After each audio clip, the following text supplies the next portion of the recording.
Kapan terakhir kali Anda benar-benar mempertimbangkan kesehatan prostat Anda? Saya tidak hanya berbicara tentang tes darah, tetapi bagian intim dari rutinitas Anda, yang kebanyakan pria di atas 60 tahun hindari untuk disebutkan karena malu atau karena terpaksa diam. Masturbasi. Bagi banyak orang, kata ini membangkitkan rasa bersalah, mitos, atau kenangan masa muda. Tetapi hari ini, sebagai dokter dan spesialis umur panjang, saya harus benar-benar jujur.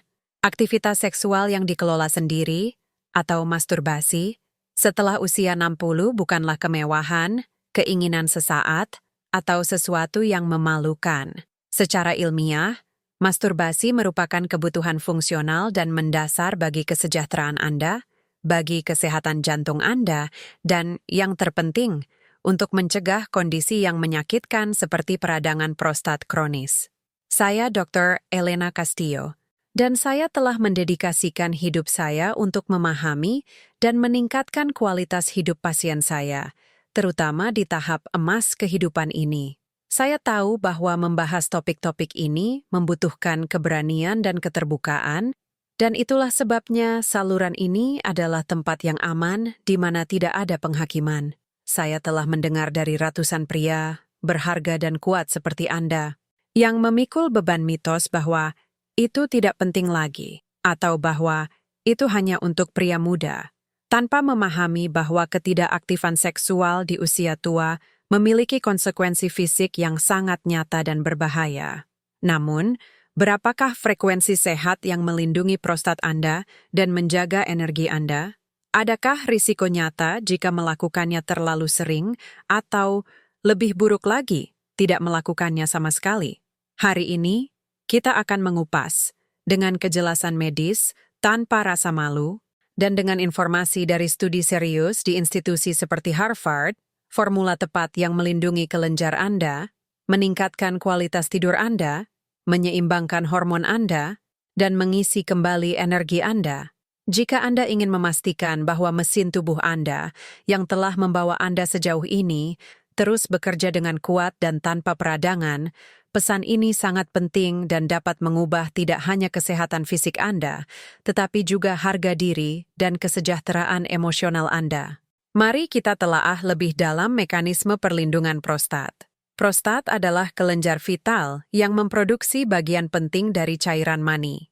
Jika cairan ini stagnan dalam waktu lama, yaitu, jika ejakulasi menjadi terlalu jarang, kelenjar ini dapat mengalami kongesti kronis. Bayangkan sebuah sungai yang tidak mengalir, airnya menggenang. Pada prostat, stagnasi ini menyebabkan peningkatan tekanan internal, dan memfasilitasi proliferasi mikrokalsifikasi atau peradangan non-bakteri, yang kita kenal sebagai prostatitis. Inilah sebabnya mengapa studi skala besar, seperti studi kohort kesehatan pria Harvard yang terkenal, tidak hanya merekomendasikan tetapi juga menetapkan frekuensi perlindungan minimum. Frekuensi ini tidak hanya meredakan kongesti, tetapi juga mendorong pergantian sel sehat di kelenjar dan bertindak sebagai pembersih internal yang sesungguhnya, mengurangi paparan terhadap potensi karsinogen.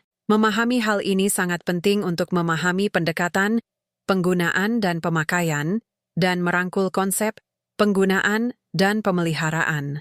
Oleh karena itu, mempertahankan fungsi ejakulasi merupakan strategi kesehatan dan pencegahan yang aktif.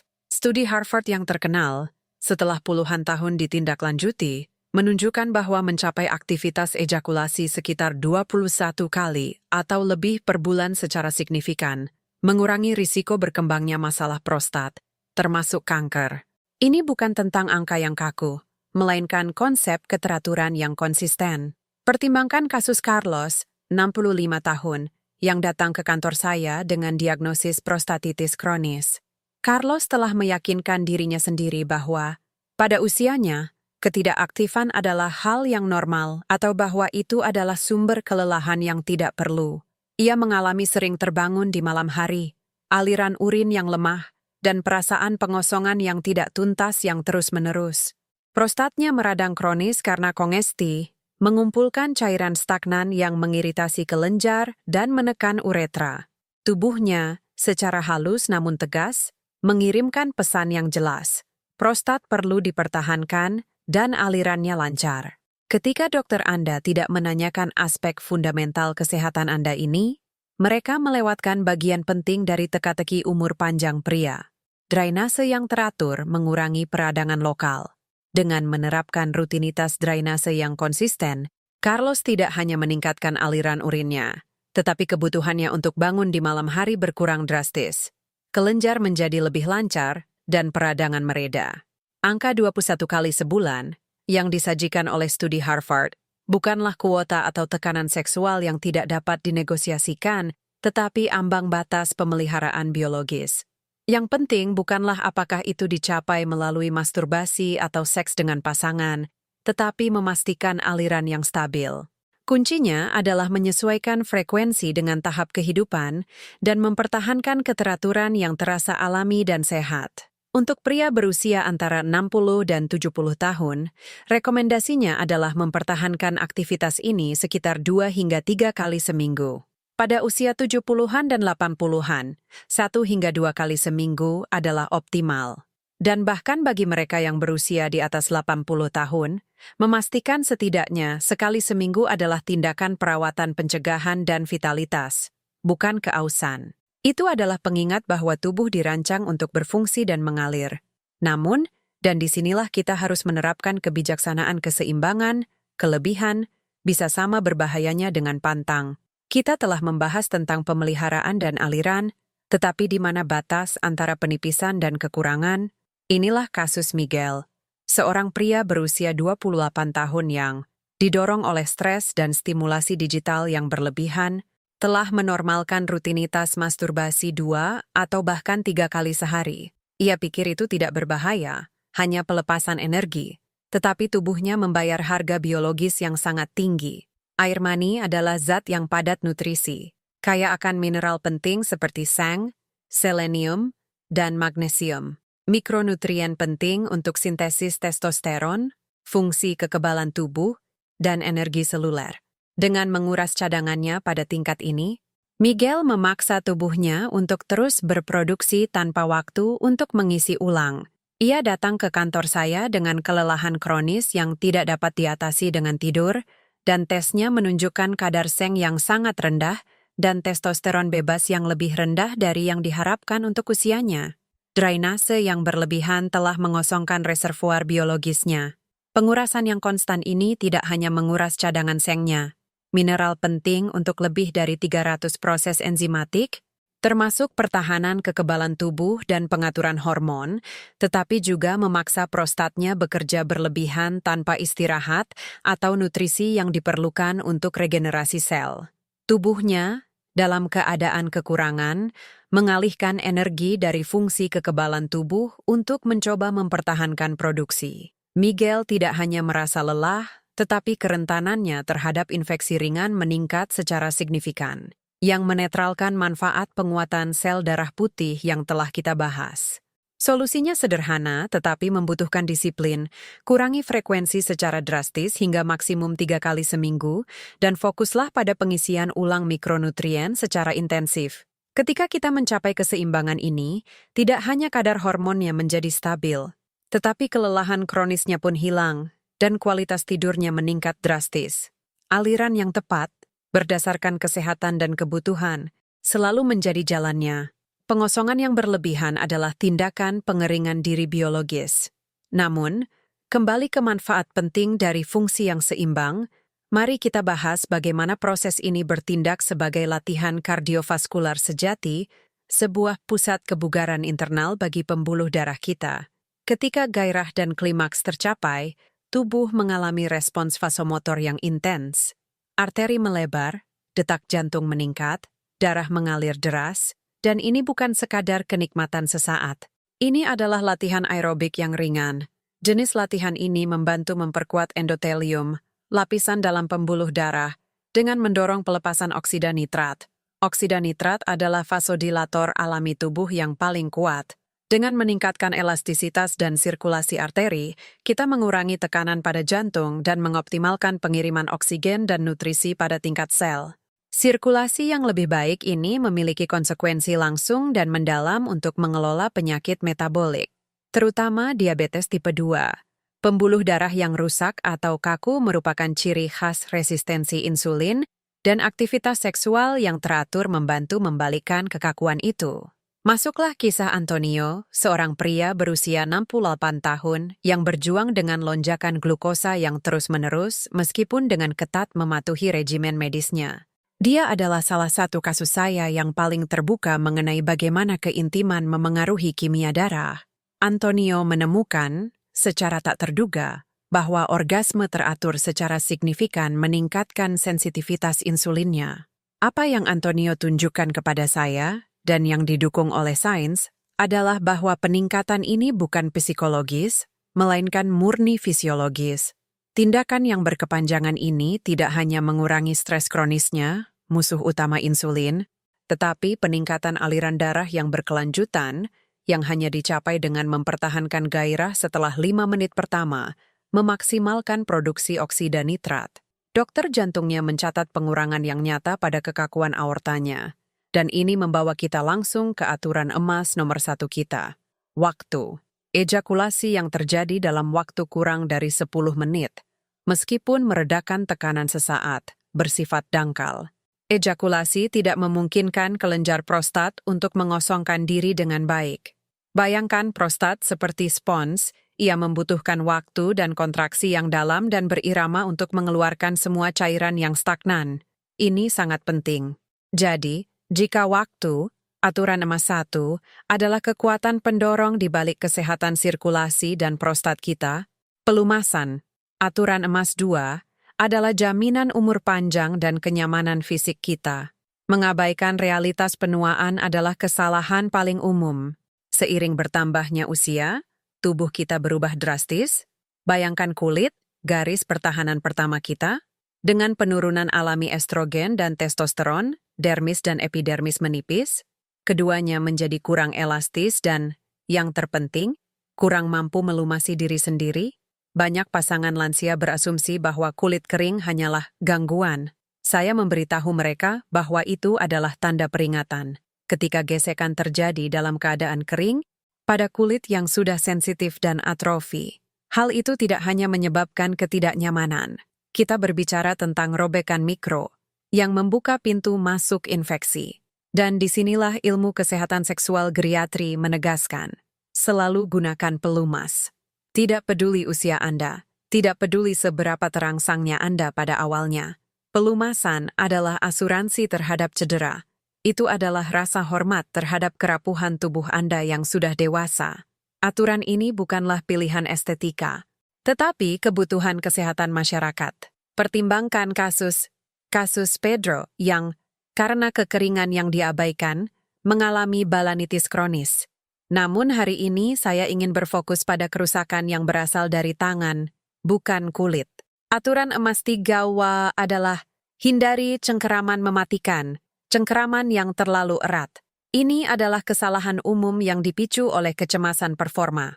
Ketika Anda menggunakan tekanan brutal dan konstan, Anda tidak hanya menekan jaringan pembuluh darah, tetapi juga memberikan kekuatan destruktif pada reseptor sensorik penis yang halus, corpuscle Meissner dan Pacinian. Keduanya adalah pembawa pesan kenikmatan. Tekanan yang berulang dan berlebihan dapat membuatnya kehilangan sensitivitas secara permanen. Saraf, seperti kabel listrik, kehilangan lapisan pelindung dan kemampuannya untuk mengirimkan sinyal.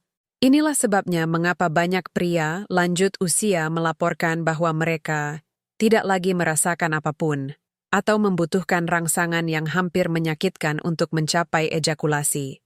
Kasus Pedro, seorang pasien berusia 64 tahun, menggambarkan hal ini dengan sempurna.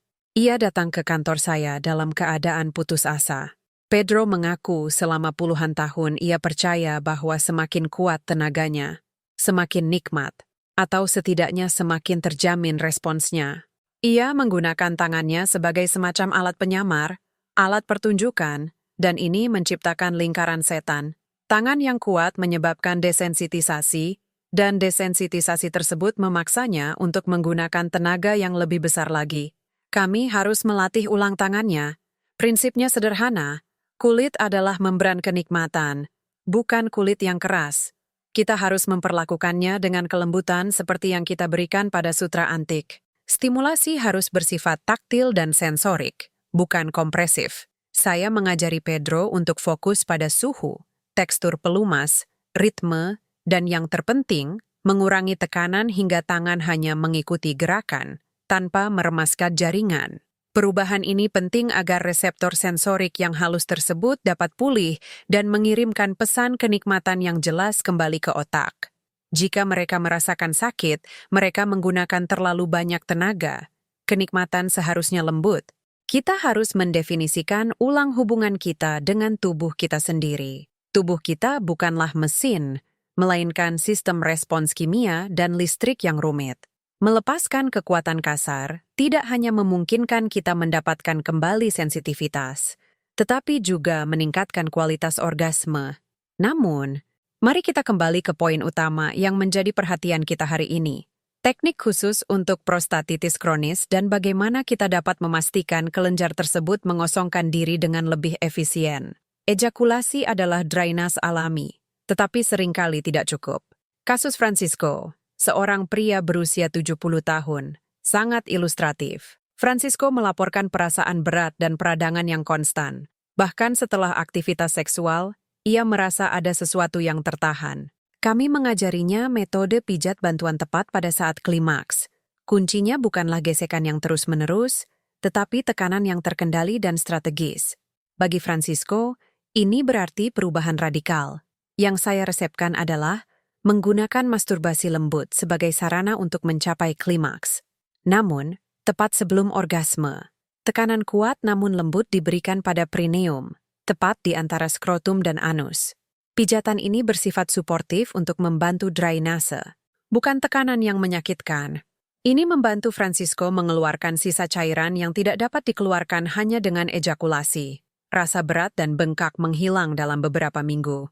Namun, drainase yang efisien hanyalah sebagian dari persamaan. Jika kita ingin kelenjar pulih dan berfungsi optimal dalam jangka panjang, kita perlu memberi tubuh kita fondasi yang tepat dan perlindungan yang memadai. Disinilah nutrisi memainkan peran utama, bertindak sebagai kerangka kimiawi untuk pemulihan sel dan pengurangan peradangan.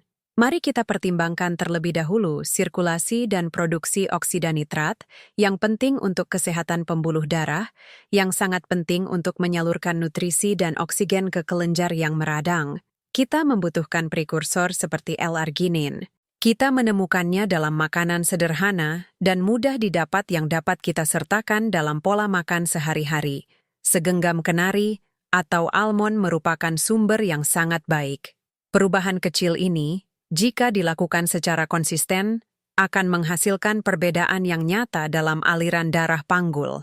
Sekarang, mari kita beralih ke mineral penting, seng. Prostat adalah organ yang menyimpan seng paling banyak di seluruh tubuh pria, dan mineral ini secara aktif hilang saat ejakulasi. Jika kita mengalami peradangan kronis atau sering ejakulasi, kebutuhan seng meningkat drastis. Kekurangan seng berkaitan langsung dengan peradangan prostat dan penurunan kualitas sperma. Bagaimana kita mengisinya kembali? Sumber paling ampuh tentu saja adalah tiram, tetapi tidak selalu praktis. Pilihan harian yang sangat baik termasuk daging merah tanpa lemak, biji labu, dan kacang-kacangan. Sangat penting untuk memastikan bahwa nutrisi penting ini tersedia untuk perbaikan jaringan. Dan yang terakhir namun tidak kalah pentingnya, kita memiliki pertahanan terhadap kerusakan sel, antioksidan.